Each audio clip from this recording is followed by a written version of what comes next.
ಓಂ ನಮೋ ನಾರಾಯಣಾಯ. ನಮಸ್ತೆ ವೀಕ್ಷಕರೇ, ಕಟಕ ರಾಶಿಯವರಿಗೆ ಜುಲೈ ತಿಂಗಳಲ್ಲಿ ಏನೆಲ್ಲ ಫಲಾನುಫಲ ಇದೆ ನೋಡೋಣ ಬನ್ನಿ. ಈ ತಿಂಗಳು ನಿಮ್ಗೆ ಎಷ್ಟೇ ಕಷ್ಟ ಬಂದರೂ ಕೂಡ ಅದನ್ನ ಸಹಿಸ್ಕೋತೀರಾ. ಆ ರೀತಿ ಮಹಾಶಕ್ತಿ ನಿಮ್ಮಲ್ಲಿ ಉತ್ಪತ್ತಿ ಆಗತ್ತೆ. ಹಲವಾರು ಬದಲಾವಣೆಗಳನ್ನ ನೀವು ಈ ತಿಂಗಳು ಮಾಡ್ಕೋತೀರಾ. ನೀವು ಯೋಚಿಸದ ರೀತಿಯಲ್ಲಿ ಕೆಲವು ಜನರು ನಿಮ್ಮ ಜೀವನಕ್ಕೆ ಬರ್ಬೋದು. ಇದ್ರಿಂದ ಮನಸ್ಸಿನಲ್ಲಿದ್ದ ಭಯ, ಆತಂಕ, ಒತ್ತಡ, ಗೊಂದಲಗಳು ನಿಧಾನವಾಗಿ ದೂರ ಆಗತ್ತೆ. ಯಾರನ್ನು ಕೂಡ ನೀವು ಅತಿಯಾಗಿ ನಂಬೋದಕ್ಕೆ ಹೋಗ್ಬೇಡಿ. ಈ ತಿಂಗಳು ತುಂಬಾ ಒಳ್ಳೆತನ ನಿಮ್ಗೆ ಒಳ್ಳೇದಲ್ಲ. ಕುಟುಂಬಕ್ಕೆ ಮತ್ತೆ ಹಣಕಾಸಿನ ವಿಚಾರಕ್ಕೆ ನೀವು ಮತ್ತೆ ನಿಮ್ಮ ಕುಟುಂಬದವರು ಪದೇ ಪದೇ ಕಣ್ಣೀರು ಹಾಕೋ ಸಾಧ್ಯತೆ ಇದೆ. ನೀವು ಎಷ್ಟೇ ಫ್ರೀ ಇದ್ರೂ ಕೂಡ ಬೇರೆಯವ್ರಿಗೆ ಫ್ರೀ ಇದ್ದೀರಾ ಅಂತ ಹೇಳಬೇಡಿ. ಬೇರೆಯವ್ರು ನಿಮಗೆ ಟೈಮ್ ವೇಸ್ಟ್ ಮಾಡಿಸೋ ಸಾಧ್ಯತೆ ಇದೆ. ನಿಮ್ಮ ಉದ್ಯೋಗ ಕ್ಷೇತ್ರದಲ್ಲಿ ಈ ತಿಂಗಳು ಬದಲಾವಣೆಗಳಿದೆ. ಹೊಸದಾಗಿ ಪಾರ್ಟ್ನರ್ಶಿಪ್ ಏನಾದ್ರೂ ಮಾಡಿದ್ರೆ ಲಾಭಗಳು ಗಳಿಸ್ತೀರಾ. ದಪ್ಪಕ್ಕೆ ಕುಳ್ಳಕ್ಕಿರೋ ವ್ಯಕ್ತಿಗಳನ್ನ ನೀವು ದೂರ ಇಡಿ. ಅವ್ರ ಜೊತೆ ಯಾವುದೇ ವ್ಯವಹಾರಗಳನ್ನ ಇಟ್ಕೋಬೇಡಿ. ಯಾರಿಗೆಲ್ಲ ಕೆಲಸ ಸಿಗ್ತಿರಲ್ಲ ಅವ್ರಿಗೆ ಕೆಲಸ ಸಿಗೋ ಸಾಧ್ಯತೆ ಇರುತ್ತೆ. ದೂರ ಆದರೂ ಕೂಡ ನೀವು ಅಲ್ಲಿಗೆ ಹೋಗಿ ಕೆಲಸ ಮಾಡಬೇಕಾಗತ್ತೆ. ಈ ಆಪರ್ಚುನಿಟಿನ ನೀವು ಬಿಟ್ಟರೆ ಮತ್ತೆ ಕೆಲಸ ಸಿಗಲ್ಲ, ತುಂಬ ಲೇಟ್ ಆಗತ್ತೆ. ಚಂದ್ರ 6ನೇ ಮನೆಯಲ್ಲಿರೋದ್ರಿಂದ ನಿಮ್ಮ ಮನಸ್ಥಿತಿ ತುಂಬ ಫ್ಲಕ್ಚುಯೇಷನ್ಸ್ ಆಗುತ್ತೆ. ನಿಮಿಷಕ್ಕೆ ಒಂದೊಂದು ಮನಸ್ಥಿತಿ ಬರುತ್ತೆ. ಯಾವುದೇ ಡಿಸಿಷನ್ಸ್ನ ನೀವು ಕರೆಕ್ಟಾಗಿ ತಗೊಳ್ಳೋದಕ್ಕಾಗಲ್ಲ. ಮೆಂಟಲ್ ಪ್ರೆಷರ್ನ ನೀವು ಕಂಟ್ರೋಲ್ ಮಾಡ್ಕೋಬೇಕು. ಜುಲೈ 18 ನಂತರ ನಿಮ್ಗೆ ಹಣಕಾಸಿನ ವಿಚಾರದಲ್ಲಿ ಏಳಿಗೆ ಆಗತ್ತೆ, ಮನಿ ಫ್ಲೋ ಆಗತ್ತೆ. ಆದರೆ ನೀವು ಯಾರಿಗಾದ್ರೂ ಹಣ ಕೊಟ್ಟಿದ್ರೆ ಅದು ಖಂಡಿತವಾಗ್ಲೂ ಬರಲ್ಲ. ನಿಮ್ಮನ್ನು ಆಟ ಆಡಿಸ್ತಾರೆ. ನೀವು ಪದೇ ಪದೇ ಅವ್ರನ್ನ ನಂಬೋದಕ್ಕೆ ಹೋಗ್ಬೇಡಿ. ನಿಮ್ಮ ಕೆಲಸಗಳನ್ನ ನೀವು ಮಾಡ್ಕೊಂಡು ಹೋಗಿ.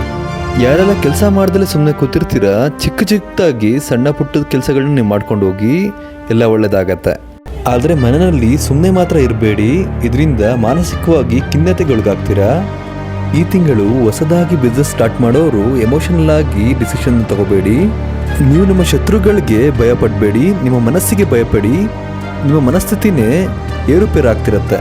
ಈ ತಿಂಗಳು ನಿಮ್ಮ ಮನಸ್ಸೇ ಮೊದಲು ಶತ್ರು ಅಂತ ಹೇಳ್ಬೋದು. ನೀವು ಪ್ರಯತ್ನನೇ ಪಟ್ಟಿರಲ್ಲ, ಆವಾಗಲೇ ಸೋಲನ್ನು ಒಪ್ಕೋತೀರಾ. ಆ ರೀತಿ ಮಾಡಕ್ಕೆ ಹೋಗ್ಬೇಡಿ.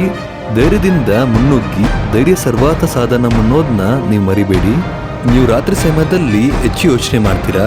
Sleep disturbance, old memories, past love ಅಂತ ಮತ್ತೆ ಮತ್ತೆ ನೆನಪಾಗ್ತಿರುತ್ತೆ. ಆ ಪೈನಿಂದ ನೀವು ಹೊರಗಡೆ ಬರೋದಕ್ಕೆ ಆಗ್ತಿರಲ್ಲ. ಆದರೆ ಇದರಿಂದೆಲ್ಲ ಹೊರಗಡೆ ಬರೋದು ಅನಿವಾರ್ಯ. ಇದರಿಂದ ನೀವು ಹೊರಗಡೆ ಬರಲಿಲ್ಲ ಅಂದರೆ ನಿಮ್ಮ ನಮ್ಮದವ್ರಿಗೆ, ನಿಮ್ಮ ಕುಟುಂಬದವ್ರಿಗೆ, ನಿಮಗೆ ಮೋಸ ಮಾಡಿದಾಗತ್ತೆ. ನೀವೊಂದನ್ನು ಅರ್ಥ ಮಾಡ್ಕೊಳ್ಳಿ, ಆತ್ಮ ಮಾತ್ರ ನಿಮ್ಮದು, ದೇಹ ದೇವರು ಕೊಟ್ಟಿರುವಂಥದ್ದು. ಪುನರಪಿ ಜನನಂ ಪುನರಪಿ ಮರಣಂ. ಆತ್ಮಕ್ಕೆ ಸಾವಿರಲ್ಲ. ದೇವ್ರು ಕೊಟ್ಟಿರೋ ನಿಮ್ಮ ದೇಹಕ್ಕೂ ಕೂಡ ಒಳ್ಳೆ ಊಟ, ನಿದ್ರೆನ ನೀವು ಕೊಡಬೇಕಾಗತ್ತೆ. ಅದಕ್ಕೋಸ್ಕರ ಮನಃಶಾಂತಿ ಕೂಡ ನಿಮ್ಗೆ ಬೇಕಾಗತ್ತೆ. ಈ ತಿಂಗಳು ನಿಮ್ಮ ಕುಟುಂಬಕ್ಕೋಸ್ಕರ, ನಿಮಗೋಸ್ಕರ ತುಂಬ ಪರ್ಚೇಸ್ ಕೂಡ ಮಾಡ್ತೀರಾ. ಇದರಿಂದ ನಿಮ್ಮ ಕುಟುಂಬಕ್ಕೆ ಮತ್ತು ನಿಮಗೆ ಸಂತೋಷವಾಗತ್ತೆ. ನಿಮ್ಮ ಲವ್ ರಿಲೇಶನ್ಶಿಪ್ಪಲ್ಲಿ ಇಬ್ಬರು ನಿಯತ್ತಾಗಿದ್ರೆ ಈ ತಿಂಗಳು ಕನೆಕ್ಟ್ ಆಗ್ತೀರಾ. ಅದು ಮದುವೆವರೆಗೂ ಕೂಡ ಬರೋ ಸಾಧ್ಯತೆ ಇದೆ. ದಾಂಪತ್ಯದಲ್ಲಿ ಎಷ್ಟೇ ವಿರಾಸ ಇದ್ರೂ ಕೂಡ ಈ ತಿಂಗಳು ಬಾಂಡಿಂಗ್ ಹೆಚ್ಚಾಗತ್ತೆ. ದೂರ ಆಗಿದ್ರು ಕೂಡ ಕಮ್ಯುನಿಕೇಶನ್ ಇಂದ ಇಬ್ರು ಮತ್ತೆ ಸೇರೋ ಸಾಧ್ಯತೆ ಇದೆ. ನಿಮ್ಮ ಲೈಫ್ ಪಾರ್ಟ್ನರ್ ಇಂದ ನೀವು ಬಿಸ್ನೆಸ್ ಮಾಡಿದ್ದೇ ಆದ್ರೆ ತುಂಬಾ ಲಾಭಗಳಾಗತ್ತೆ. ಈ ತಿಂಗಳು ನಿಮ್ಮ ಲೈಫ್ ಪಾರ್ಟ್ನರ್ಸ್ ಇಂದನೂ ಕೂಡ ಆಸ್ತಿ ಸಿಗ್ಬಹುದು. ನಿಮ್ಮ ಪಿತ್ರಾರ್ಜಿತ ಆಸ್ತಿ ಕೂಡ ಈ ತಿಂಗಳು ಸಿಗೋ ಸಾಧ್ಯತೆ ಇದೆ. ನಿಮ್ಮ ತಂದೆ ಆರೋಗ್ಯದಲ್ಲಿ ಚೇತರಿಕೆ ಕಂಡುಬರುತ್ತೆ. ನಿಮ್ಮ ತಂದೆ ನಿಮ್ಗೇನೇ ಮಾತಾಡಿದ್ರು ಕೂಡ ನೀವು ಸುಮ್ಮನಿರ್ಬೇಕಾಗತ್ತೆ. ತಾಳ್ಮೆಯಿಂದ ಇರಿ.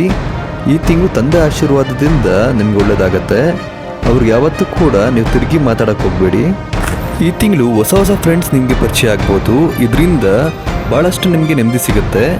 ಹಾಗೂ ಮುಂದೆ ಏನಾದರೂ ಒಳ್ಳೇದಾಗತ್ತೆ ಅಂತ ಒಂದು ಕಾನ್ಫಿಡೆನ್ಸ್ ಕೂಡ ಸಿಗುತ್ತೆ. ನಿಮ್ಮ ಆರೋಗ್ಯದಲ್ಲಿ ಎಚ್ಚರಿಕೆ ವಹಿಸಿ. ಕೋಲ್ಡ್ ಕಾಫ್, ಡಸ್ಟ್ ಅಲರ್ಜೀಸ್, ನೀವು ಐಸೋಲೇಟ್ ಆಗಿದ್ದರೆ ನಿಮ್ಗೆ ಡಿಪ್ರೆಷನ್ ಕೂಡ ಹೋಗೋ ಸಾಧ್ಯತೆ ಇದೆ. ಯಾವುದೇ ಕಾರಣಕ್ಕೂ ಕೂಡ ನೀವು ಒಬ್ಬರೇ ಇರೋಕ್ಕೆ ಹೋಗಬೇಡಿ. ಬೇರೆ ಬೇರೆ ಕಡೆ ನಿಮ್ಮ ಸ್ನೇಹಿತರ ಜೊತೆ ಪ್ರವಾಸಕ್ಕೆ ಹೋಗಿ. ಹಾಗೂ ದೇವಾಲಯಗಳು ಕೂಡ ನೀವು ಭೇಟಿ ಕೊಡಿ. ಹಣಕಾಸಿನ ವಿಚಾರದಲ್ಲಿ ನೀವು ಎಷ್ಟೇ ದುಡಿದ್ರೂ ಕೂಡ ಅದು ಉಳಿತಿರಲ್ಲ. 12ನೇ ಮನೆ ಸೂರ್ಯ ನೀವು ದುಡಿದಿದ್ದೆಲ್ಲ ಖರ್ಚು ಮಾಡಿಸ್ತಿರತ್ತೆ. ಈ ತಿಂಗಳು ಸ್ವಲ್ಪ ಅಡ್ಜಸ್ಟ್ ಮಾಡ್ಕೊಳ್ಳಿ.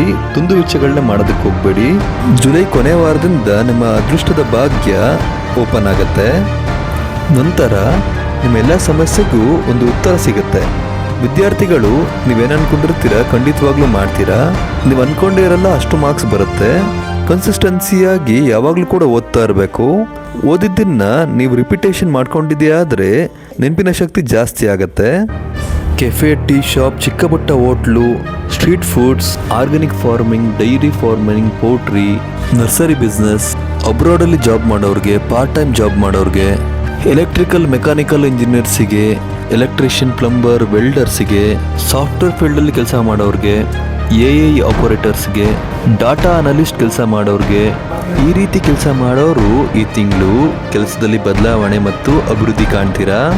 ನಿಮ್ಮ ಕೆಲಸನ ಬೇರೆ ಬೇರೆ ಕಡೆ ಬೇರೆ ಬೇರೆ ಸ್ಥಳಗಳಲ್ಲಿ ಮಾಡಬೇಕು ಅಂತ ಅಂದ್ಕೊಂಡಿರೋರು ಖಂಡಿತವಾಗ್ಲೂ ಮಾಡ್ಬೋದು. ಧೈರ್ಯದಿಂದ ಮಾಡ್ಕೊಂಡು ಹೋಗಿ. ಯಾರೆಲ್ಲ ನಿಮ್ಮ ಕೆಲಸನ ಚೇಂಜ್ ಮಾಡಬೇಕು ಅಂತ ಅಂದ್ಕೊಂಡಿರೋರು ಈ ತಿಂಗಳು ಮಾಡಿ. ಒಳ್ಳೆ ಸಮಯ ಬಂದಿದೆ. ನಿಮ್ಮ ಸೈಲೆನ್ಸ್ನ ನೋಡಿ ಬೇರೆಯವರು ನಿಮ್ಮನ್ನು ವೀಕ್ ಅಂತ ತಿಳ್ಕೊತಾರೆ. ಆದರೆ ಈ ತಿಂಗಳು ಅವ್ರಿಗೆಲ್ಲ ನೀವು ಏನಂತ ತೋರಿಸ್ತೀರಾ.